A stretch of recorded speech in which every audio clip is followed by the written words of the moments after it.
PTC news ਦੀ ਖਾਸ ਪੇਸ਼ਕਸ਼ 'ਚ ਸਵਾਗਤ ਹੈ। ਅੱਜ ਅਸੀਂ ਗੱਲ ਕਰਾਂਗੇ ਜੋ ਕਿ ਅੱਜ ਕੱਲ੍ਹ ਆਪਣੇ ਜਿਹੜੇ ਰਿਸ਼ਤੇ ਹੈ, ਰਿਸ਼ਤਿਆਂ ਦਾ ਜਿਹੜਾ ਘਾਣ ਹੋ ਰਿਹਾ, ਰਿਸ਼ਤੇ ਦੇ ਜਿਹੜੀ ਕੜੱਤਣ ਪੈਦਾ ਹੋ ਰਹੀ, ਜਿਵੇਂ ਕਿ ਮਾਮਲੇ ਲਾ ਲਓ ਤੁਸੀਂ, ਨੂੰਹ ਸੱਸ ਦਾ ਮਾਮਲਾ ਹੋਵੇ ਜਾਂ ਫਿਰ ਪਤੀ ਪਤਨੀ ਦਾ ਝਗੜਾ ਹੋਵੇ। ਇਹ ਮਾਮਲਿਆਂ ਨੂੰ ਲੈ ਕੇ ਜਿਹੜੇ ਕਿ ਅਦਾਲਤਾਂ ਦੇ ਵਿੱਚ ਕਈ ਮਾਮਲੇ ਜਿਹੜੇ ਕਿ ਥਾਣੇ ਤੋਂ ਲੈ ਕੇ ਅਦਾਲਤਾਂ ਤੱਕ ਪਹੁੰਚ ਜਾਂਦੇ ਨੇ। ਕੀ ਕਾਰਨ ਹੈ ਇਹਨਾਂ ਮਾਮਲਿਆਂ ਦਾ? ਕਿਉਂ ਇਹ ਜਿਹੜੇ ਹੈਗੇ ਇਸ ਤਰ੍ਹਾਂ ਦੇ ਮਾਮਲੇ ਜ਼ਿਆਦਾਤਰ ਸਾਹਮਣੇ ਆ ਰਹੇ ਨੇ? ਇਹਦੇ ਉੱਪਰ ਅਸੀਂ ਗੱਲ ਕਰਾਂਗੇ। ਸਾਡੇ ਨਾਲ ਮੌਜੂਦ ਨੇ ਪੰਜਾਬ ਸਰਕਾਰ ਦੇ LRA ਸੀਨੀਅਰ ਜੱਜ ਨੇ, ਕਈ ਜਗ੍ਹਾ ਵੀ ਰਹੇ ਨੇ। ਇਹਨਾਂ ਨੇ ਜਿਹੜੇ ਕਿ ਇਹਨਾਂ ਕੋਲ ਮਾਮਲੇ ਵੀ ਇਸ ਤਰ੍ਹਾਂ ਦੇ ਆਏ ਨੇ, ਇਹਨਾਂ ਦਾ ਐਕਸਪੀਰੀਅੰਸ ਆਪਾਂ ਸ਼ੇਅਰ ਕਰਾਂਗੇ ਕਿਉਂ ਇਸ ਤਰ੍ਹਾਂ ਦੇ ਜਿਹੜੇ ਮਾਮਲੇ ਜਿਹੜੇ ਹੈਗੇ ਸਾਹਮਣੇ ਆਏ ਨੇ। LR ਸੀਨੀਅਰ ਜੱਜ ਸਾਹਿਬ ਹੈਗੇ ਸਾਡੇ ਨਾਲ, SK ਅਗਰਵਾਲ ਜੀ। ਅਗਰਵਾਲ ਜੀ, ਸਵਾਗਤ ਹੈ ਤੁਹਾਡਾ ਪੀਟੀਸੀ ਨਿਊਜ਼ 'ਤੇ। ਅਸੀਂ ਗੱਲ ਕਰਾਂਗੇ ਜਿਹੜੇ ਕਿ ਅੱਜ ਕੱਲ੍ਹ ਜਿਹੜੇ ਰਿਸ਼ਤੇ ਦਾ ਜਿਹੜਾ ਕਾਫੀ ਜਿਹੜਾ ਘਾਣ ਹੋ ਰਿਹਾ ਹੈਗਾ। ਤੁਸੀਂ ਕਈ ਜਗ੍ਹਾ ਰਹੇ ਹੋ, ਸੀਨੀਅਰ ਸੈਸ਼ਨ ਜੱਜ ਰਹੇ ਹੋ, ਮਾਮਲੇ ਕਈ ਸਾਹਮਣੇ ਆਏ ਹੋਣਗੇ, ਪਤੀ ਪਤਨੀ ਦਾ ਝਗੜਾ ਹੋਏ, ਚਾਹੇ ਨੂੰਹ ਸੱਸ ਦਾ ਝਗੜਾ ਹੋਏ। ਪਹਿਲਾਂ ਤਾਂ ਤੁਸੀਂ ਮਾਮਲੇ ਦੱਸੋ, ਕਿਸ ਤਰ੍ਹਾਂ ਦੇ ਮਾਮਲੇ ਅਦਾਲਤਾਂ ਦੇ ਵਿੱਚ ਆਏ ਜੀ? ਸਰਦਾਰ ਦਲਜੀਤ ਸਿੰਘ, ਸਭ ਤੋਂ ਪਹਿਲਾਂ ਮੈਂ ਤੁਹਾਨੂੰ ਇਹ ਦੱਸਣਾ ਚਾਹੁੰਦਾ ਕਿ ਪਹਿਲਾਂ ਜੋ ਜੁਡੀਸ਼ਰੀ ਦਾ ਕੰਮ ਸੀ ਉਹ ਅਕਸਰ ਇਹ ਸੀਗਾ ਵੀ ਅਸੀਂ ਲੋਕਾਂ ਦੇ ਫੈਸਲੇ ਕਰਨੇ। ਲੋਕ ਸਾਡੇ ਕੋਲੇ ਆਪਣੇ ਡਿਸਪਿਊਟ ਲੈ ਕੇ ਆਉਂਦੇ ਨੇ, ਅਸੀਂ ਧਿਰਾਂ ਨੂੰ ਸੁਣਦੇ ਸੀ ਅਤੇ ਫੈਸਲਾ ਕਰਦੇ ਸੀ। ਤਾਂ ਉਸ ਦਾ ਇੱਕ ਇਹ ਪੱਖ ਹੁੰਦਾ ਸੀਗਾ ਵੀ ਉਸ ਤੋਂ ਬਾਅਦ ਅਪੀਲ ਦਰ ਅਪੀਲ ਚੱਲਦੀ ਸੀ। ਤਾਂ ਸਾਡੇ ਇੱਕ ਲੀਗਲ ਸਰਵਿਸ ਅਥਾਰਟੀ ਬਣੀ ਹੈ, ਇੱਕ ਨੈਸ਼ਨਲ ਲੈਵਲ 'ਤੇ, ਇੱਕ ਸਟੇਟ ਲੈਵਲ 'ਤੇ ਹੈ। ਉਹਨਾਂ ਨੇ ਇੱਕ ਇਨੋਵੇਟਿਵ ਆਈਡੀਆ ਕੱਢਿਆ ਵੀ ਕਦੋਂ ਤੱਕ ਲੋਕ ਲੜਦੇ ਰਹਿਣਗੇ। ਆਫਟਰ ਆਲ ਜਿਹੜਾ ਲਾਅ ਹੈ, ਲਾਅ ਤੁਹਾਨੂੰ ਇੱਕ ਪਰਟੀਕੂਲਰ ਸਟੇਜ ਤੱਕ ਸਕੂਨ ਦੇ ਸਕਦਾ ਹੈ, ਪਰ ਇਹਦਾ ਪਰਮਾਨੈਂਟ ਸੋਲਿਊਸ਼ਨ ਕੀ ਹੈ? ਉਸ ਗੱਲ ਨੂੰ ਮੱਦੇ ਨਜ਼ਰ ਰੱਖਦੇ ਹੋਏ ਸਾਡੀ ਇੱਕ ਲੀਗਲ ਸਰਵਿਸ ਅਥਾਰਟੀ ਦੀ ਸਥਾਪਨਾ ਹੋਈ। ਉਸ ਦੇ ਤਹਿਤ ਮੈਂ ਤੁਹਾਡੇ ਨਾਲ ਅੱਜ ਗੱਲ ਕਰਨ ਜਾ ਰਿਹਾ ਕਿ ਮੈਂ ਆਪਣੇ ਐਕਸਪੀਰੀਅੰਸ ਤੋਂ ਇਹ ਚੀਜ਼ ਸਿੱਖੀ ਹੈ ਕਿ ਜਿਹੜੇ ਰਿਸ਼ਤੇ ਨੇ ਉਹਨਾਂ ਦਾ ਬਹੁਤ ਘਾਣ ਹੋ ਰਿਹਾ ਹੈ। ਆਪਸ ਵਿੱਚ ਸੱਸ ਤੇ ਨੂੰਹ ਦੀ ਨਹੀਂ ਬਣਦੀ, ਹਸਬੈਂਡ ਤੇ ਵਾਈਫ ਦੀ ਨਹੀਂ ਬਣਦੀ, ਅਤੇ ਨੰਦ ਤੇ ਬਹੂ ਦੀ ਨਹੀਂ ਬਣਦੀ। ਇਹਦੇ ਪਿੱਛੇ ਜੋ ਰੀਜ਼ਨ ਹੈ ਉਹ ਅੱਜ ਆਪਾਂ ਡਿਸਕਸ ਕਰਾਂਗੇ, ਜੋ ਸਾਡੇ ਐਕਸਪੀਰੀਅੰਸ 'ਚੋਂ ਆਏ ਨੇ। ਸਭ ਤੋਂ ਪਹਿਲਾਂ ਜੇ ਆਪਾਂ ਗੱਲ ਕਰੀਏ ਸੱਸ ਤੇ ਨੂੰਹ ਦੀ ਕਿਉਂ ਨਹੀਂ ਬਣਦੀ, ਉਸ ਦੇ ਵਿੱਚ ਸਭ ਤੋਂ ਜੋ ਵੱਡਾ ਰੋੜਾ ਆ ਰਿਹਾ ਹੈ ਇਸ ਰਿਸ਼ਤਿਆਂ ਦੇ ਵਿੱਚ, ਜਿਹੜੀ ਸੱਸ ਹੈ ਉਹ ਇਹ ਸਮਝਦੀ ਹੈ ਜਦੋਂ ਮੁੰਡਾ ਵਿਆਹ ਕੇ ਲਿਆਉਂਦੀ ਹੈ ਕਿ ਇਸ ਕੁੜੀ ਨੇ ਤਾਂ ਆ ਕੇ, ਇਸ ਨੂੰਹ ਨੇ ਤਾਂ ਆ ਕੇ ਮੇਰਾ ਮੁੰਡਾ ਹੀ ਮੇਰੇ ਤੋਂ ਖੋਹ ਲਿਆ, ਜਿਹੜਾ ਕਿ ਉਹਦੇ ਮਨ ਦੇ ਵਿੱਚ ਕਟੋਚ ਕਰਦੀ ਰਹਿੰਦੀ ਹੈ ਗੱਲ। ਅਤੇ ਜਿਹੜੀ ਉਹ ਲੜਕੀ ਹੈ ਵਿਆਹ ਕੇ ਆਉਂਦੀ ਹੈ, ਉਹ ਇਹ ਸਮਝਦੀ ਹੈ ਵੀ ਦੇਖੋ ਮੈਂ ਆਪਣਾ ਪਰਿਵਾਰ ਛੱਡ ਕੇ ਆਈ ਹਾਂ ਅਤੇ ਇਹ ਮੇਰੀ ਮਦਰ ਇਨ ਲਾਅ ਹੈ, ਮਾੜੀ ਮਾੜੀ ਗੱਲ 'ਤੇ ਮੈਨੂੰ ਟੋਕਦੀ ਰਹਿੰਦੀ ਹੈ। ਇੱਥੇ ਆ ਕੇ ਜਿਹੜੀ ਹੈ ਉਹ ਕੜਤਨ ਸ਼ੁਰੂ ਹੋ ਜਾਂਦੀ ਹੈ। ਸਮਝਦੇ ਤੁਸੀਂ ਕਿ ਇਹ ਜਿਹੜਾ ਹੈਗਾ ਸ਼ਬਦਾਂ ਦੇ ਵਿੱਚ ਸਮਝਿਆ ਜਾਂਦਾ ਕਿ ਇੱਕ ਉਹਦੀ ਸੱਸ ਹੈਗੀ ਜਾਂ ਉਹਦੀ ਬਹੂ ਹੈਗੀ। ਸੱਸ ਸਮਝਦੀ ਹੈ ਕਿ ਆਹ ਮੇਰੀ ਨੂੰਹ ਹੈ, ਜਾਂ ਨੂੰਹ ਸਮਝਦੀ ਮੇਰੀ ਸੱਸ ਹੈਗੀ। ਸ਼ਬਦਾਂ ਦੇ ਵਿੱਚ ਹੀ ਸਮਝਦੀ, ਡਾਇਰੈਕਟਲੀ ਦਿਲ ਤੋਂ ਨਹੀਂ ਸਮਝਦੀ। ਜੇ ਬ੍ਰਦਰ ਆਪਾਂ ਇਹਨੂੰ ਗੱਲ ਕਰੀਏ ਨਾ, ਤਾਂ ਦੇਖੋ ਹੁਣ ਆਪਣਾ ਇੱਕ ਆਪਾਂ ਕਹਿੰਦੇ ਸੀ ਕੋਈ ਵੀ ਰਿਸ਼ਤਾ ਹੈ ਉਹ 9 ਮਾਸ ਦਾ ਰਿਸ਼ਤਾ ਹੈ। ਹੁਣ ਇੱਕ ਜਿਹੜਾ ਇੰਗਲਿਸ਼ ਸ਼ਬਦ ਹੈ ਉਹਨੇ ਇੱਕ ਨਿਊਸੈਂਸ ਵਰਡ ਦੇਤਾ, ਨਿਊਸੈਂਸ। ਉਹ 9 ਮਾਸ ਤੋਂ ਨਿਊਸੈਂਸ ਬਣ ਗਿਆ। ਨਿਊਸੈਂਸ ਮੀਨਜ਼ ਨੂੰਹ ਸੱਸ, ਉਹ ਨਿਊਸੈਂਸ ਹੀ ਸਮਝਦੇ ਰਹਿੰਦੇ ਨੇ। ਜਦੋਂ ਕਿ ਹੋਣਾ ਇਹ ਚਾਹੀਦਾ ਹੈ ਕਿ ਜੋ ਮਦਰ ਇਨ ਲਾਅ ਸ਼ਬਦ ਹੈ, ਜਿਹਨੂੰ ਸੱਸ ਕਹਿੰਦੇ ਆ, ਉਹ ਲਾਅ ਸ਼ਬਦ ਹੈ ਜਿਹੜਾ ਉਹ ਕ੍ਰੀਏਟ ਕਰਦਾ ਹੈ। ਕਿਉਂਕਿ ਜਿੱਥੇ ਲਵ ਆ ਗਿਆ ਨਾ ਉੱਥੇ ਲਾਅ ਅਤੇ ਲਵ ਦੀ ਲੜਾਈ ਹੈ। ਜੇ ਲਾਅ ਦੇ ਵਿੱਚ ਲਵ ਆ ਜੇ ਤਾਂ ਇਹ ਪ੍ਰੋਬਲਮ ਆਵੇ ਹੀ ਨਾ। ਪ੍ਰੋਬਲਮ ਕਿੱਥੇ ਆ ਰਹੀ ਹੈ ਕਿ ਅਸੀਂ ਉੱਪਰੋਂ ਤਾਂ ਕਹਿੰਦੇ ਨੇ ਵੀ ਮੈਂ ਇਹਨੂੰ ਆਪਣੀ ਬੇਟੀ ਮੰਨਦੀ ਹਾਂ। ਸੱਸ ਕਹਿੰਦੀ ਹੈ ਆਪਣੀ ਨੂੰਹ ਨੂੰ ਮੇਰੀ ਬੇਟੀਆਂ ਵਰਗੀ ਹੈ, ਬੇਟੀ ਨਹੀਂ ਕਹਿੰਦੇ। ਜਿਹੜੀ ਨੂੰਹ ਹੈ ਉਹ ਕਹਿੰਦੀ ਹੈ ਮੇਰੀ ਮਾਵਾਂ ਵਰਗੀ ਆ, ਮਾਂ ਨਹੀਂ ਕਹਿੰਦੀ। ਮਦਰ ਇਨ ਲਾਅ, ਮਦਰ ਨਹੀਂ ਕਹਿੰਦੀ, ਇਨ ਲਾਅ। ਜੇ ਉੱਥੇ ਮਦਰ ਇਨ ਲਵ ਆ ਜੇ ਕਿਤੇ, ਜਾਂ ਡਾਟਰ ਇਨ ਲਵ ਆ ਜੇ, ਸਵਰਗ ਬਣ ਜੇ। ਇੱਥੇ ਪ੍ਰੋਬਲਮ ਹੈ। ਅਸੀਂ ਸ਼ਬਦਾਂ 'ਚ ਤਾਂ ਬਹੁਤ ਕੁਛ ਕਰਦੇ ਹਾਂ ਅਤੇ ਅਰਥਾਂ 'ਚ ਨਹੀਂ। ਹੁਣ ਪ੍ਰੋਬਲਮ ਕਿੱਥੇ ਆਉਂਦੀ ਹੈ? ਜਿਵੇਂ ਮੈਂ ਤੁਹਾਨੂੰ ਦੱਸਿਆ ਵੀ ਉਹ ਪੋਜੈਸਿਵ ਹੋ ਜਾਂਦੀ ਹੈ ਜਿਹੜੀ ਸੱਸ ਹੈ ਕਿ ਵੀ ਇਹਨੇ ਤਾਂ ਜੀ ਆ ਕੇ ਘਰ ਸੰਭਾਲ ਲਿਆ ਜੀ। ਜੇ ਉਹਦੇ ਮਨ 'ਚ ਇਹ ਗੱਲ ਆ ਜੇ ਨਾ ਵੀ ਮੈਂ ਜੋ ਕੁਛ ਮੇਰੇ ਨਾਲ ਵਤੀਰਾ ਹੋਇਆ ਮੈਂ ਆਪਣੀ ਨੂੰਹ ਨਾਲ ਨਾ ਕਰਾਂ, ਤਾਂ ਉਹ ਘਰ ਸਵਰਗ ਬਣ ਸਕਦਾ ਹੈ। ਔਖਾ ਕੁਛ ਨਹੀਂ, ਸਿਰਫ ਸੋਚ, ਸਾਡੀ ਮਾਈਂਡ ਸੈੱਟ ਦਾ ਫਰਕ ਹੈ। ਜੱਜ ਸਾਹਿਬ, ਤੁਸੀਂ ਕਾਫੀ ਤੁਹਾਡੇ ਕੋਲ ਕੇਸ ਆਏ ਹੋਣਗੇ ਇੱਦਾਂ ਦੇ ਪਤੀ ਪਤਨੀ। ਪਹਿਲਾਂ ਅਸੀਂ ਪਤੀ ਪਤਨੀ ਦੀ ਗੱਲ ਕਰ ਦਈਏ। ਇਹ ਕਿਹੋ ਜਿਹੇ ਕੇਸ ਤੁਹਾਡੇ ਕੋਲ ਅਦਾਲਤਾਂ ਦੇ ਵਿੱਚ ਆਏ ਹੈ ਅਤੇ ਕੋਈ ਐਕਸਪੀਰੀਅੰਸ ਤੁਹਾਡਾ ਕੋਈ ਸ਼ੇਅਰ ਕਰਨਾ ਚਾਹੋਗੇ ਕਿ ਮੁਸ਼ਕਿਲ ਆਈ ਹੋਵੇ ਕਿ ਇਸ ਹੱਲ ਕਰਨ ਲਈ? ਸੱਸ ਅਤੇ ਨੂੰਹ ਦਾ ਕੇਸ ਤਾਂ ਇਸ ਤਰ੍ਹਾਂ ਹੁੰਦਾ ਹੈ। ਇੱਕ ਮੇਰੇ ਪਾਸ ਕੇਸ ਆਇਆ, ਬੜਾ ਮਤਲਬ ਪੁਚੀਦਗੀ ਸੀ ਉਸ ਕੇਸ ਦੇ ਵਿੱਚ। ਉਹਦੇ ਵਿੱਚ ਕੀ ਹੋਇਆ ਵੀ ਮੁੰਡੇ ਨੇ ਵਿਆਹ ਕਰਾ ਲਿਆ ਅਤੇ ਉਹ ਮੁੰਡਾ ਬਾਹਰ ਚਲਾ ਗਿਆ ਆਸਟ੍ਰੇਲੀਆ। ਉੱਥੇ ਜਾ ਕੇ ਉਹਨੇ ਹੋਰ ਵਿਆਹ ਕਰਾ ਲਿਆ। ਹੁਣ ਸਿਚੁਏਸ਼ਨ ਆ ਗਈ ਸਮਾਜ ਦੇ ਵਿੱਚ, ਹੁਣ ਇੱਥੇ ਇੱਕ ਤਾਂ ਸਮਾਜਿਕ ਲੜਾਈ ਹੈ, ਇੱਕ ਕਾਨੂੰਨ ਦੀ ਲੜਾਈ ਹੈ, ਇੱਕ ਸਕੂਨ ਦੀ ਲੜਾਈ ਹੈ। ਤਾਂ ਅਮੂਮਨ ਅਸੀਂ ਕੀ ਦੇਖਿਆ ਹੈ ਸਿਸਟਮ 'ਚ ਵੀ ਜ਼ਿਆਦਾਤਰ ਰਿਸ਼ਤਿਆਂ ਦੇ ਵਿੱਚ ਖੂਨ ਦੀ ਲੜਾਈ ਹੈ, ਕਾਨੂੰਨ ਦੀ ਲੜਾਈ ਨਹੀਂ। ਇਸ ਤੋਂ ਵੀ ਉੱਪਰ ਇੱਕ ਹੋਰ ਹੈ ਜਿਹੜੀ ਕਿ ਪਿਆਰ ਦੀ। ਜੇ ਪਿਆਰ ਦੇ ਵਿੱਚ ਬੈਠ ਕੇ ਸਮਝੌਤਾ ਹੋ ਜੇ ਤਾਂ ਉਹ ਕਾਨੂੰਨੀ ਲੜਾਈ ਤੇ ਖੂਨੀ ਲੜਾਈ ਇੱਕ ਪਿਆਰ ਦੇ ਰਿਸ਼ਤਿਆਂ 'ਚ ਬਦਲ ਸਕਦੀ ਹੈ। ਜਿਹੜਾ ਉਹ ਮੈਂ ਤੁਹਾਨੂੰ ਦੱਸ ਰਿਹਾ ਸੀ ਆਸਟ੍ਰੇਲੀਆ 'ਚ ਮਤਲਬ ਉਹ ਲੜਕੀ ਵਿਆਹੀ ਤਾਂ ਉਹ ਉਹਨੂੰ ਲੈ ਕੇ ਨਹੀਂ ਗਿਆ, ਉਹਨੇ ਜਾ ਕੇ ਉੱਥੇ ਹੋਰ ਵਿਆਹ ਕਰਾ ਲਿਆ। ਉਹ ਇੱਧਰ ਆਉਣ ਨੂੰ ਤਿਆਰ ਨਹੀਂ ਸੀ, ਕੁੜੀ ਉੱਧਰ ਜਾਣ ਨੂੰ ਤਿਆਰ ਨਹੀਂ ਸੀ, ਜਾਂ ਇਹ ਕਹਿ ਲਓ ਉਹ ਲਿਜਾਣ ਨੂੰ ਤਿਆਰ ਨਹੀਂ ਸੀ। ਪ੍ਰੋਬਲਮ ਆ ਗਈ, ਉਹਨੇ ਆਪਣੀ ਸੱਸ ਤੇ ਸਹੁਰੇ ਦੇ ਉੱਪਰ ਕੇਸ ਕਰਤਾ। ਕੀ ਕੇਸ ਕਰਤਾ ਕਿ ਮੈਂ ਇਸ ਘਰ 'ਚ ਰਹੂੰਗੀ, ਮੈਂ ਨਿਕਲਦੀ ਨਹੀਂ, ਜ਼ੋਰ ਲਾ ਲਓ ਤੁਸੀਂ। ਠੀਕ ਹੈ, ਉਹਦੇ ਸੱਸ ਸਹੁਰਾ ਸੀ ਜਿਹੜੇ ਬਹੁਤ ਕੁਆਲੀਫਾਈਡ ਸੀਗੇ, ਬਹੁਤ ਉੱਚੀ ਪੋਜੀਸ਼ਨ ਤੇ ਰਿਟਾਇਰ ਹੋਏ ਸੀ, ਪ੍ਰਿੰਸੀਪਲ ਵਗੈਰਾ। ਤੇ ਉਹ ਮਸਲਾ ਮੇਰੀ ਕੋਰਟ 'ਚ ਆਇਆ ਤੇ ਮੈਂ ਉਹਨੂੰ ਲੜਕੀ ਨੂੰ ਕਿਹਾ ਵੀ ਬੇਟਾ ਵੀ ਤੂੰ ਹੁਣ ਇਹ ਸੋਚਣਾ ਵੀ ਤੂੰ ਲੰਬੀ ਲੜਾਈ ਕਾਨੂੰਨੀ ਲੜਨੀ ਹੈ ਜਾਂ ਤੈਨੂੰ ਸਕੂਨ ਚਾਹੀਦਾ ਹੈ। ਇਨੀਸ਼ੀਅਲੀ ਤਾਂ ਉਹ ਕਹਿੰਦੀ ਜੀ ਮੈਂ ਤਾਂ ਲੜੂੰਗੀ, ਮੈਨੂੰ ਸਬਕ ਸਿਖਾਉਂਗੀ। ਮੈਂ ਉਹਨਾਂ ਨੂੰ ਕਿਹਾ ਵੀ ਬੇਟਾ ਤੂੰ ਸਬਕ ਸਿਖਾਉਂਦੀ ਤੇਰੀ ਲਾਈਫ ਖਰਾਬ ਨਾ ਹੋ ਜੇ, ਤੂੰ ਕਿਤੇ ਉਹਨਾਂ ਨੂੰ ਸਬਕ ਸਿਖਾਉਂਦੀ ਤੇਰੀ ਲਾਈਫ ਹੀ ਬਰਬਾਦ ਨਾ ਹੋ ਜੇ।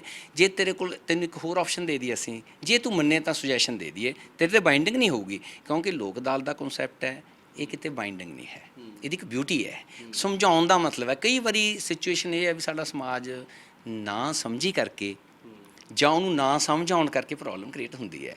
ਅਤੇ ਮੈਂ ਉਹਨੂੰ ਕਿਹਾ ਵੀ ਬੇਟਾ ਤੂੰ ਇਹ ਚਾਹੁੰਦੀ ਹੈ ਕਿ ਵੀ ਇਸ ਘਰ 'ਚ ਮੈਂ ਰਹਿਣਾ ਹੈ, ਠੀਕ ਹੈ। ਜੇ ਆਪਾਂ ਡੋਮੈਸਟਿਕ ਵਾਇਲੈਂਸ 'ਚ ਦੇਖੀਏ ਤਾਂ ਤੂੰ ਕਾਨੂੰਨੀ ਲੜਾਈ ਲੜਦੀ ਤੇਰੀ ਏਜ ਜ਼ਿਆਦਾ ਹੋ ਜਾਏਗੀ ਅਤੇ ਤੈਨੂੰ ਸ਼ਾਇਦ ਪ੍ਰੋਬਲਮ ਆਏਗੀ।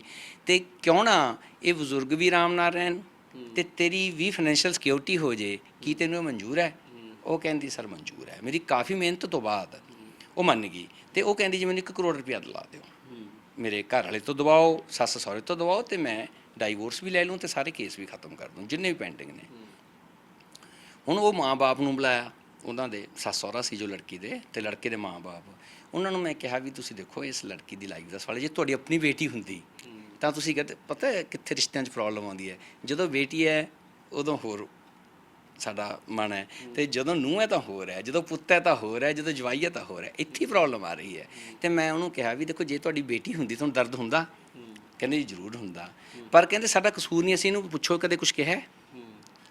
ਅਸੀਂ ਇਹਨੂੰ ਕੋਈ ਕਦੇ ਤੰਗ ਕੀਤਾ? ਹੁਣ ਇਹਨਾਂ 'ਚ ਦੋਨਾਂ 'ਚ ਨਹੀਂ ਬਣਦੀ, ਹਸਬੈਂਡ ਵਾਈਫ 'ਚ ਸਾਡਾ ਕੀ ਕਸੂਰ ਹੈ? ਸਾਨੂੰ ਵੀ ਜਿਉਣ ਦਾ ਹੱਕ ਹੈ।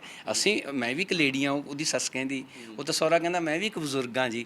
ਹੁਣ ਇੱਥੇ ਦੇਖੋ ਜੇ ਤੁਸੀਂ ਕਾਨੂੰਨੀ ਗੱਲਾਂ ਨਾਲ ਸੋਲਵ ਕਰਨ ਲੱਗੋ ਸ਼ਾਇਦ ਬਹੁਤ ਟਾਈਮ ਨਿਕਲ ਜਾਊਗਾ, ਕਿਉਂਕਿ ਲੋਕ ਅਦਾਲਤ ਦੀ ਬਿਊਟੀ ਇਹੀ ਹੈ ਵੀ ਜਿਹੜੇ ਕੰਮ ਸਦੀਆਂ 'ਚ ਹੋਣੇ ਚਾਹੀਦੇ ਉਹ ਸਾਲਾਂ 'ਚ ਹੋਣੇ ਚਾਹੀਦੇ ਨੇ, ਜੋ ਸਾਲਾਂ 'ਚ ਉਹ ਮਹੀਨਿਆਂ 'ਚ ਹੋਣੇ ਚਾਹੀਦੇ, ਜੋ ਮਹੀਨਿਆਂ 'ਚ ਹੋਣੇ ਚਾਹੀਦੇ ਉਹ ਦਿਨਾਂ 'ਚ, ਔਰ ਜੋ ਦਿਨਾਂ 'ਚ ਹੋਣੇ ਚਾਹੀਦੇ ਉਹ ਘੰਟਿਆਂ 'ਚ। ਅਤੇ ਮੈਂ ਉਹਨੂੰ ਕਿਹਾ ਵੀ ਬੇਟਾ 1 ਕਰੋੜ ਰੁਪਇਆ ਦੇ ਨਹੀਂ ਸਕਨੇ ਅਤੇ ਤੇਰਾ ਐਂ ਟਾਈਮ ਨਿਕਲ ਜੂਗਾ, ਥੋੜ੍ਹਾ ਜਿਹਾ ਤੂੰ ਨੀਚੇ ਆ। ਉਹ ਕਹਿੰਦੇ ਅਸੀਂ 10 ਲੱਖ ਦੇ ਸਕਦੇ ਹਾਂ। ਮੈਂ ਕਿਹਾ ਤੁਸੀਂ ਕੁਛ ਉੱਤੇ ਚਲੇ ਜਾਓ। ਉਹਨਾਂ ਨੂੰ ਮੈਂ ਪਰਸੂਏਟ ਕਰਕੇ ਸਮਝਾ ਕੇ ਬੁਝਾ ਕੇ ਉਹਨਾਂ ਨੂੰ 30 ਲੱਖ ਰੁਪਇਆ ਦਵਾ ਤਾ, ਸਾਰੇ ਕੇਸ ਖਤਮ, ਅਤੇ ਉਹ ਆਪਣਾ ਨਵੀਂ ਲਾਈਫ ਸ਼ੁਰੂ ਕਰ ਲਈ ਲੜਕੀ ਨੇ। ਅਤੇ ਪਤੀ ਪਤਨੀ ਦੇ ਜਿਹੜੇ ਕੇਸ ਹੈਗੇ ਕਿਸ ਤਰ੍ਹਾਂ ਦੇ ਕੇਸ ਹੈਗੇ, ਕੀ ਤੁਸੀਂ ਸਮਝਿਆ ਵੀ ਕਾਰਨ ਕੀ ਰਹੇ ਉਹਨਾਂ ਦੇ ਪਿੱਛੇ? ਕਿਉਂਕਿ ਤੁਸੀਂ ਕੇਸ ਤਾਂ ਤੁਹਾਡੇ ਕੋਲ ਆਉਂਦੇ ਰਹੇ ਹੈਗੇ, ਕੀ ਕਾਰਨ ਸਮਝਦੇ ਵੀ ਕੀ ਕਾਰਨ ਰਹੇ ਉਹਦੇ 'ਚ? ਸਭ ਤੋਂ ਵੱਡਾ ਕਾਰਨ ਸਰਦਾਰ ਦਲਜੀਤ ਸਿੰਘ ਮੈਂ ਜੋ ਨੋਟਿਸ ਕੀਤਾ ਹੈ, ਐਕਸਪੈਕਟੇਸ਼ਨ ਹੈ। ਹਰ ਇੱਕ ਬੰਦੇ ਦੀ ਲੜਕੀ ਦੀ ਐਕਸਪੈਕਟੇਸ਼ਨ ਕਿਤੇ ਜ਼ਿਆਦਾ ਹੈ, ਲੜਕੇ ਦੀ ਉਸ ਤੋਂ ਜ਼ਿਆਦਾ ਹੈ, ਆਪਸ ਦੇ ਵਿੱਚ ਐਕਸਪੈਕਟੇਸ਼ਨ ਹੈ। ਕਿਉਂਕਿ ਮੈਂ ਕਹਿਣਾ ਵੀ ਐਕਸਪੈਕਟੇਸ਼ਨ ਤੋਂ ਜੇ ਐਕਸੈਪਟੈਂਸ ਵੱਲ ਚਲੇ ਜਾਈਏ ਤਾਂ ਮਸਲੇ ਹੱਲ ਹੋਣਗੇ। ਕਿਉਂਕਿ ਜਦੋਂ ਫਰਜ਼ ਕਰੋ ਆਪਣੇ ਸਮਾਜ 'ਚ ਆਪਾਂ ਦੇਖਿਆ ਵੀ ਆਪਾਂ ਕਹਿੰਦੇ ਜੀ, ਆਪਾਂ ਅਕਸਰ ਪੁੱਛਦੇ ਹਾਂ ਵੀ ਤੇਰੀ ਲਵ ਮੈਰਿਜ ਹੈ ਕਿ ਕਿਸ ਤਰ੍ਹਾਂ ਹੈ? ਮੈਂ ਉਹਨੂੰ ਕੋਰਟ 'ਚ ਇਹੀ ਕਹਿੰਦਾ ਹੁੰਦਾ ਸੀ ਵੀ ਭਾਈ ਮੈਰਿਜ ਤਾਂ ਲਵ ਨਾਲ ਹੀ ਹੁੰਦੀ ਹੈ, ਲਵ ਮੈਰਿਜ ਤਾਂ ਲਵ ਹੀ ਹੁੰਦਾ ਨਾ, ਤਾਂ ਉਹਦੇ ਵਿੱਚ ਨਫ਼ਰਤ ਦਾ ਕਿੱਥੋਂ ਹੈ? ਪਰ ਗੱਲ ਇਹ ਹੈ ਵੀ ਜਦੋਂ ਪਹਿਲਾਂ ਸ਼ੁਰੂਆਤ ਦੇ ਵਿੱਚ ਰਿਸ਼ਤੇ ਦੀ ਗੱਲ ਚੱਲਦੀ ਹੈ, ਚਾਹੇ ਉਹ ਕਿਵੇਂ ਆ, ਮੁੰਡਾ ਕੁੜੀ ਪਹਿਲਾਂ ਵੀ ਮਿਲਦੇ ਹੈ, ਆਪਸ ਦੇ ਵਿੱਚ ਲਾਈਕਿੰਗ ਹੁੰਦੀ ਹੈ, ਸਮਝਦੇ ਹੈ, ਉਦੋਂ ਤਾਂ ਕਹਿੰਦੇ ਨੇ ਜੀ ਇਸ ਤੋਂ ਬਗੈਰ ਸਾਥੋਂ ਰਿਹਾ ਨਹੀਂ ਜਾਂਦਾ, ਅਤੇ ਜਦੋਂ ਵਿਆਹ ਤੋਂ ਥੋੜ੍ਹੇ ਚਿਰ ਬਾਅਦ ਕਹਿੰਦੇ ਇਹਨੂੰ ਸਹਿਆ ਨਹੀਂ ਜਾਂਦਾ। ਇਹ ਚੀਜ਼ ਨੂੰ ਖਤਮ ਕਰਨ ਦੀ ਲੋੜ ਹੈ, ਕਿਉਂਕਿ ਜੋ ਚੀਜ਼ ਪਹਿਲਾਂ ਲੜਕੀ ਐਕਸਪੈਕਟ ਕਰਦੀ ਹੈ ਨਾ, ਉਹ ਚੀਜ਼ ਬਾਅਦ ਦੇ ਵਿੱਚ ਵੀ ਦੇਣੀ ਬਣਦੀ ਹੈ ਹਸਬੈਂਡ ਦੀ। ਔਰ ਜਿਹੜਾ ਹਸਬੈਂਡ ਹੈ ਉਹ ਜਦੋਂ ਉਹਨੂੰ ਕੋਈ ਕਹਿੰਦਾ ਹੈ ਵੀ ਥੋੜ੍ਹਾ ਬਹੁਤ ਕੰਮ ਕਰ ਲੈ, ਅੱਜ ਕੱਲ੍ਹ ਇੱਕ ਮੈਨੂੰ ਕਹਿਣ 'ਚ ਕੋਈ ਗੁਰੇਜ਼ ਨਹੀਂ, ਥੋੜ੍ਹਾ ਬਹੁਤ ਦੋਨੇ ਧਿਰਾਂ ਨੂੰ ਅੱਗੇ ਆਉਣਾ ਪਊਗਾ। ਜਿਸ ਤਰ੍ਹਾਂ ਫਰਜ਼ ਕਰੋ ਅੱਜ ਕੱਲ੍ਹ ਦੇਖਿਆ ਵੀ ਜਦੋਂ ਲੜਕੀ ਆ ਜਾਂਦੀ ਹੈ ਉਹਦੀ ਇੰਨੀ ਕੁ ਜ਼ਿਆਦਾ ਇੱਛਾ ਸ਼ਕਤੀ ਵੱਧ ਜਾਂਦੀ ਹੈ। ਉਹ ਪਹਿਲੀ ਗੱਲ ਤਾਂ ਜਿੱਥੇ ਪ੍ਰੋਬਲਮ ਆਉਂਦੀ ਹੈ ਲੇਟ ਉੱਠਣ ਦੀ ਪ੍ਰੋਬਲਮ ਹੈ। ਜਲਦੀ ਨਹੀਂ ਉੱਠਦੇ। ਉਹ ਸੱਸ ਪਹਿਲਾਂ ਉੱਠ ਖੜ੍ਹਦੀ ਹੈ, ਉਹ ਪੁਰਾਣੇ ਬਜ਼ੁਰਗ ਹੁੰਦੇ ਨੇ, ਉੱਥੇ ਤਾਲਮੇਲ ਦੀ ਕਮੀ ਹੈ। ਦੂਸਰੀ ਗੱਲ, ਕੋਈ ਵੀ ਲੜਕੀ ਅੱਜ ਕੱਲ੍ਹ ਰਸੋਈ ਦਾ ਕੰਮ ਕਰਨ ਨੂੰ ਤਿਆਰ ਨਹੀਂ। ਫਰਜ਼ ਕਰੋ ਨੌਕਰ ਹੈ ਤੁਹਾਡੇ ਕੋਲੇ, ਜੀ ਸਦਕੇ ਹੋਵੇ, ਪਰ ਜੇ ਨੌਕਰ ਚਲਾ ਗਿਆ ਤਾਂ ਫੁਲਕਾ ਬਣਾ ਲਓ, ਦਾਲ ਬਣਾ ਲਓ, ਕੋਈ ਚੀਜ਼ ਬਣਾਉਣੀ ਸਿੱਖ ਲਓ, ਰਲ ਕੇ ਮਿਲ ਲਓ। ਮਤਲਬ ਇਸ ਤਰ੍ਹਾਂ ਇਹ ਹੈ। ਇੱਕ ਥੋੜ੍ਹਾ ਜਿਹਾ ਜਿਹੜਾ ਮੋਬਾਈਲ ਹੈ ਨਾ, ਮੋਬਾਈਲ ਨੇ ਕੀ ਕੀਤਾ ਹੈ, ਜਦੋਂ ਲੜਕੀ ਅੱਡ ਜੇ ਹੋ ਕੇ ਗੱਲ ਕਰਦੀ ਹੈ ਜਾਂ ਵਾਸ਼ਰੂਮ 'ਚ ਜਾ ਕੇ ਗੱਲ ਕਰਦੀ ਹੈ ਜਾਂ ਲੁੱਕ ਕੇ ਗੱਲ ਕਰਦੀ ਹੈ, ਤਾਂ ਇਹ ਬੈਟਰ ਹੈ ਵੀ ਉਹ ਸਾਹਮਣੇ ਗੱਲ ਕਰ ਲੇ। ਇਸ ਕਰਕੇ ਥੋੜ੍ਹੀ ਜਿਹੀ ਗੱਲ ਦੋਨਾਂ ਨੂੰ ਅੱਗੇ ਆਉਣਾ ਪਊਗਾ।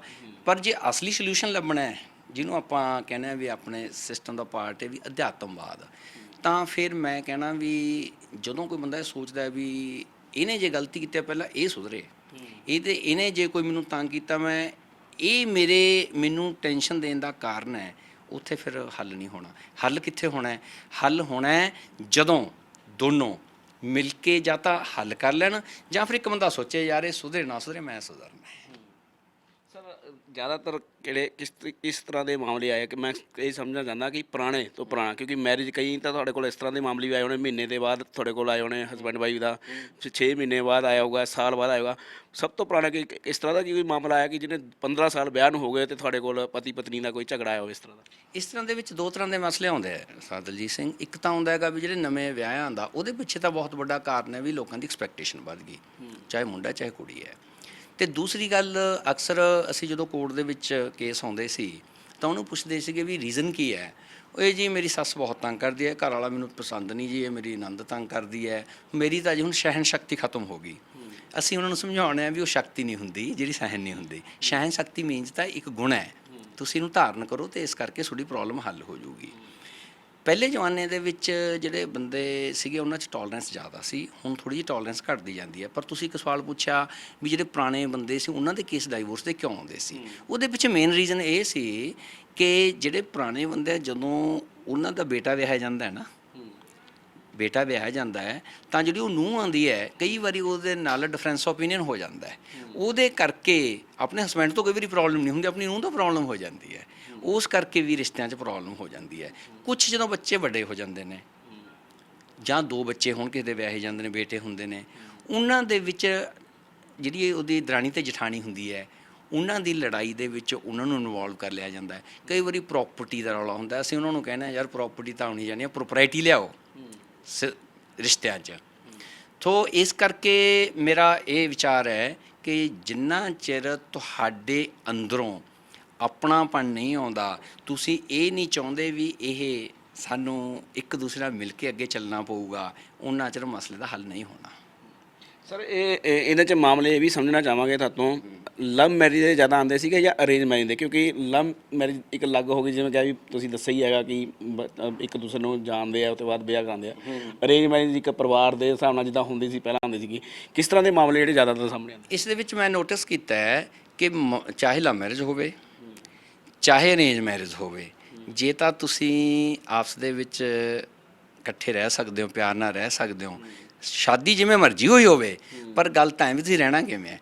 ਜ਼ਿਆਦਾਤਰ ਲੋਕਾਂ ਨੂੰ ਰਹਿਣਾ ਨਹੀਂ ਆਉਂਦਾ, ਮਾੜੀ ਮਾੜੀ ਗੱਲ 'ਤੇ, ਛੋਟੀ ਛੋਟੀ ਗੱਲ 'ਤੇ, ਆਹ ਨਹੀਂ ਐ ਨਹੀਂ, ਤੁਸੀਂ ਕਰ ਲਓ, ਆਪ ਕਰ ਲਓ, ਉਹਨੂੰ ਕਹਿ ਦਿਓ। ਹੁਣ ਜਿਵੇਂ ਫਰਜ਼ ਕਰੋ ਵਾਈਫ ਹੈ, ਉਹ ਸਰਵਿੰਗ ਹੈ, ਉਹ ਵਿਚਾਰੀ ਨੂੰ ਦਫ਼ਤਰ ਜਾਣਾ ਹੁੰਦਾ ਹੈ, ਉਹਨੂੰ ਸੱਸ, ਉਹਦਾ ਸਹੁਰਾ ਅਤੇ ਉਹਦਾ ਘਰ ਵਾਲਾ ਉਹ ਕਹਿੰਦਾ ਜੀ ਇਹ ਸਾਡੀ ਰੋਟੀ ਵੀ ਬਣਾ ਕੇ ਜਾਵੇ, ਇਹ ਟਾਈਮ ਸਿਰ ਆਵੇ ਵੀ, ਆ ਕੇ ਫਿਰ ਸਾਡੀ ਸੇਵਾ ਕਰੇ। ਉਹਦੀ ਇਹ ਮਜਬੂਰੀ ਸਮਝਣੀ ਚਾਹੀਦੀ, ਉਹ ਵੀ ਕੰਮ ਕਰਕੇ ਆਉਂਦੀ, ਥੱਕ ਕੇ ਆਉਂਦੀ ਹੈ। ਉੱਧਰੋਂ ਉਹ ਹੈ ਜਿਹੜੀ ਉਹ ਆਪਣੇ, ਜਦੋਂ ਉਹਦੇ ਲੜਕੀ ਦੇ ਜਿਹੜੀ ਵਿਆਹੀ ਬਹੂ ਆਉਂਦੀ ਹੈ, ਜਦੋਂ ਉਹਦੇ ਪੇਕੇ ਆਉਂਦੇ ਨੇਗੇ, ਉਦੋਂ ਉਹਦਾ ਮੂਡ ਬੜਾ ਪੋਜ਼ੀਟਿਵ ਹੁੰਦਾ ਹੈ। ਜਦੋਂ ਕਿ ਦੂਸਰੇ ਆਉਂਦੇ ਨੇ ਉਹਦੇ ਸਹੁਰੇ ਪਰਿਵਾਰ ਵੱਲੋਂ, ਉਹਦਾ ਮੂਡ ਹੋਰ ਹੁੰਦਾ ਹੈਗਾ। ਉਹਨੂੰ ਰਿਸ਼ਤਿਆਂ ਦੀ ਅਹਿਮੀਅਤ ਸਮਝਣੀ ਚਾਹੀਦੀ ਹੈ ਵੀ ਹੁਣ ਮੈਂ ਉਹ ਘਰ ਛੱਡ ਕੇ ਆ ਗਈ, ਮੈਂ ਇੱਥੇ ਹਾਂ। ਉਹਨਾਂ ਨੂੰ ਮਾਂ ਬਾਪ ਨੂੰ ਇਹ ਸਮਝਣਾ ਚਾਹੀਦਾ, ਸੱਸ ਸਹੁਰੇ ਨੂੰ ਅਤੇ ਘਰ ਵਾਲੇ ਨੂੰ, ਵੀ ਇਹ ਸਾਰੀ ਕੁਰਬਾਨੀ ਦੇ ਕੇ ਮੇਰੇ ਕੋਲ ਆ ਗਈ। ਇਸ ਕਰਕੇ ਉਹਨਾਂ ਨੂੰ ਮਾਈਂਡ ਸੈੱਟ ਚੇਂਜ ਕਰਨਾ, ਉਹ ਸਾਰਾ ਪ੍ਰੋਬਲਮ ਮਾਈਂਡ ਸੈੱਟ ਦਾ ਹੈ। ਹਾਂ, ਇਹ ਦੱਸੋ ਜੀ ਫਿਰ ਜਿਹੜੇ ਇਹ ਮਾਮਲੇ ਹੈ, ਤੁਸੀਂ ਇਹਦਾ ਕੀ ਹੱਲ ਲੱਭਿਆ ਕਿ ਕਿਸ ਤਰ੍ਹਾਂ ਦਾ ਹੱਲ ਹੋਣਾ ਚਾਹੀਦਾ? ਕਿਉਂਕਿ ਇਹ ਜਿਹੜੇ ਨੂੰਹ ਸੱਸ ਦੀ ਲੜਾਈ ਹੋਵੇ, ਚਾਹੇ ਇਹ ਪਤੀ ਪਤਨੀ ਦੀ ਲੜਾਈ ਹੋਵੇ, ਇਹਦਾ ਹੱਲ ਕਿਸ ਤਰੀਕੇ ਨਾਲ ਹੋਵੇ? ਕਿਉਂਕਿ ਤੁਸੀਂ ਸੈਂਕੜਾ ਮਾਮਲੇ ਜਿਹੜੇ ਹੈਗੇ, ਤੁਸੀਂ ਜਿਹੜੇ ਹੈਗੇ ਹਜ਼ਾਰਾਂ ਦੀ ਤਾਦਾਦ ਵਿੱਚ ਤੁਸੀਂ ਹੱਲ ਕੀਤੇ ਹੈਗੇ ਨੇ, ਕੀ ਸੋਚਿਆ ਇਹਦਾ? ਕਿ ਮੈਂ ਤੁਹਾਨੂੰ ਇੱਥੇ ਇੱਕ ਬੜੀ ਇੰਟਰਸਟਿੰਗ ਉਦਾਹਰਨ ਦੱਸਣਾ ਚਾਹੁੰਦਾ ਕਿ ਮਸਲਾ ਹੱਲ ਕਿਵੇਂ ਹੁੰਦਾ ਹੈ। ਸਭ ਤੋਂ ਵੱਡੀ ਗੱਲ ਤਾਂ ਇਹ ਹੈ ਵੀ ਜਦੋਂ ਤੁਸੀਂ ਉਸ ਕੁਰਸੀ 'ਤੇ ਬੈਠੇ ਹੋ, ਵਿਕਰਮਾਦਿੱਤਿਆ ਦੀ ਕੁਰਸੀ ਹੁੰਦੀ ਹੈ, ਜੱਜ ਦੀ ਕੁਰਸੀ, ਉੱਥੇ ਜਦੋਂ ਤੁਸੀਂ ਬੈਠੇ ਹੋਣਾ, ਤੁਹਾਡੇ ਮਨ ਦੇ ਵਿੱਚ ਬਿਲਕੁਲ ਇਹ ਹੋਣਾ, ਤਾਂ ਫੋਕਸਡ ਹੋਣਾ ਚਾਹੀਦਾ ਵੀ ਮੈਂ ਅੱਜ ਇਹਨੂੰ ਸਕੂਨ ਦੇਣਾ, ਇਸ ਪਰਿਵਾਰ ਨੂੰ, ਇਹਨਾਂ ਨੂੰ ਮੈਂ ਭੇਜਣਾ। ਜਿਵੇਂ ਹਸਬੈਂਡ ਤੇ ਵਾਈਫ ਦਾ ਇੱਕ ਕੇਸ ਮੈਂ ਇੰਟਰਸਟਿੰਗ ਸੁਣਾਉਣਾ ਚਾਹੁੰਦਾ ਤੁਹਾਨੂੰ। ਕਿਸੇ ਸਟੇਸ਼ਨ ਤੇ ਮੇਰੇ ਪਾਸ ਕੇਸ ਹੋਇਆ, ਉਹਨਾਂ ਦਾ ਡਾਈਵੋਰਸ ਹੋ ਚੁੱਕਿਆ ਸੀ। ਤੁਹਾਨੂੰ ਬੜੀ ਵੱਡੀ ਇੰਟਰਸਟਿੰਗ ਗੱਲ ਸੁਣਾਉਣ ਲੱਗਿਆ। ਡਾਈਵੋਰਸ ਹੋ ਚੁੱਕਿਆ, ਐਕਸ ਪਾਰਟੀ ਡਾਈਵੋਰਸ ਹੋ ਚੁੱਕਿਆ ਉਹਨਾਂ ਦਾ ਆਪਸ ਦੇ ਵਿੱਚ, ਉਹਨੇ ਐਕਸੈਪਟ ਵੀ ਕਰ ਲਿਆ।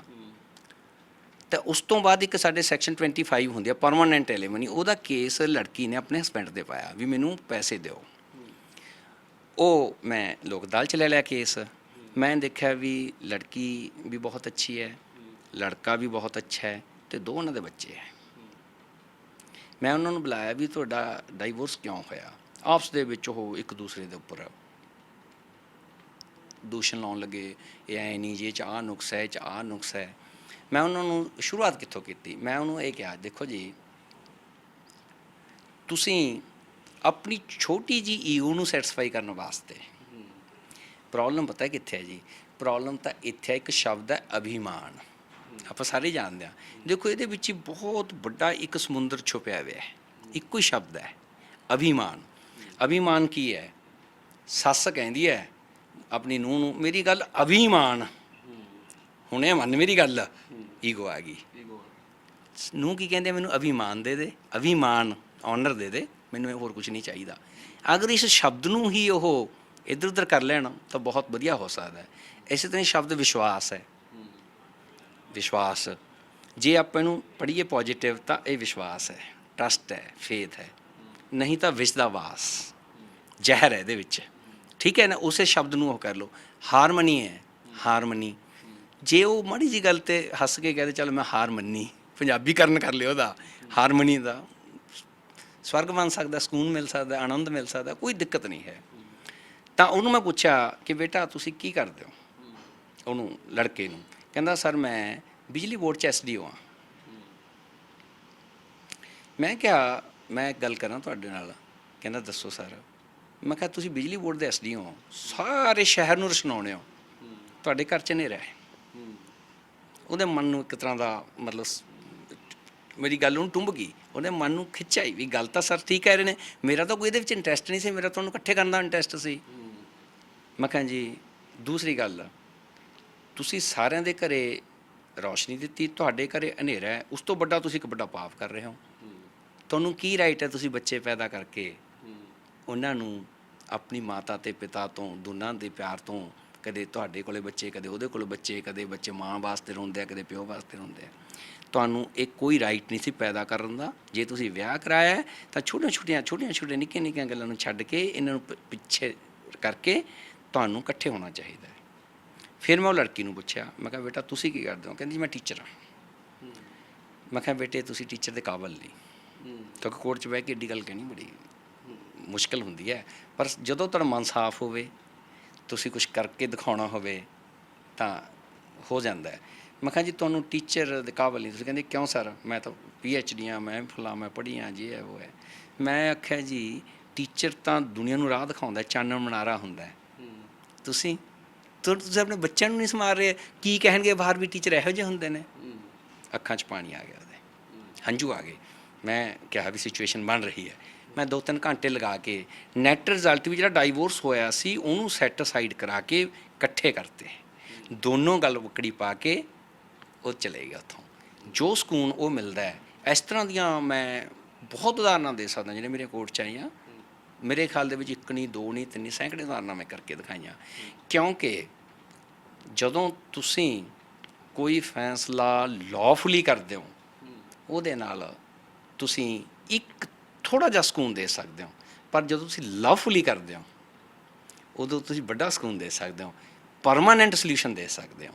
ਇਸ ਕਰਕੇ ਸਾਨੂੰ ਐਕਸਪੈਕਟੇਸ਼ਨ ਤੋਂ ਐਕਸੈਪਟੈਂਸ, ਲawful ਤੋਂ ਲਵਫੁਲ ਦੇ ਵੱਲ ਜਾਣਾ ਪਊ। ਸਰ ਜਾਂਦੇ ਜਾਂਦੇ ਇੱਕ ਇਹ ਕੁਐਸਚਨ ਪੁੱਛਣਾ ਚਾਹਾਂਗਾ, ਅਜਿਹੇ ਜਿਹੜੇ ਮਾਮਲੇ ਹੈ ਇਹਨਾਂ ਨੂੰ ਹੱਲ ਕਰਨ ਵਾਸਤੇ ਕੀ ਕਰ ਸਕਦੇ ਜੀ? ਮੈਂ ਸਰਦਾਰ ਬਹਾਦਰ ਇਹ ਸਮਝਦਾ ਕਿ ਹਰ ਇੱਕ ਦੇ ਮਨ ਦੇ ਵਿੱਚ ਇੱਕ ਪਿਆਰ ਦੀ ਪੀਂਘ ਪੈਣੀ ਚਾਹੀਦੀ ਹੈ। ਰਿਸ਼ਤਾ ਕੋਈ ਵੀ ਹੋਵੇ, ਚਾਹੇ ਉਹ ਸੱਸ ਤੇ ਨੂੰਹ ਦਾ, ਚਾਹੇ ਉਹ ਦਰਾਣੀ ਤੇ ਜਠਾਣੀ ਦਾ, ਚਾਹੇ ਹਸਬੈਂਡ ਤੇ ਵਾਈਫ ਦਾ, ਕਿ ਉਹਨਾਂ ਦੇ ਮਨ ਦੇ ਵਿੱਚ ਗੱਲ ਘਰ ਕਰਨੀ ਚਾਹੀਦੀ ਹੈ। ਉਹਨਾਂ ਦੇ ਮਨ ਦੇ ਵਿੱਚ ਇਹ ਗੱਲ ਕੁੱਟ-ਕੁੱਟ ਕੇ ਭਰ ਦੇਣੀ ਚਾਹੀਦੀ ਹੈ ਕਿ ਹੈ ਜ਼ਿੰਦਗੀ ਤਾਂ ਆਪਣੇ ਨੇ, ਹੈ ਆਪਣੇ ਤਾਂ ਜ਼ਿੰਦਗੀ ਹੈ। ਬਿਲਕੁਲ ਜੀ। ਇਹ ਸਨ ਸੀਨੀਅਰ ਜੱਜ ਸਾਹਿਬ ਐਸ.ਕੇ. ਅਗਰਵਾਲ ਜੀ, ਜਿਨ੍ਹਾਂ ਨੇ ਰਿਸ਼ਤਿਆਂ ਦੇ ਘਾਣ ਦੇ ਜਿਹੜੇ ਮਾਮਲੇ ਆ ਉਹਨਾਂ ਦੇ ਉੱਪਰ ਡੂੰਘੇ ਵਿਚਾਰ ਆਪਣੇ ਪੇਸ਼ ਕੀਤੇ ਤਾਂ ਕੀ ਹੱਲ ਹੈ ਉਹਨਾਂ ਬਾਰੇ ਵੀ ਦੱਸਿਆ ਹੈਗਾ।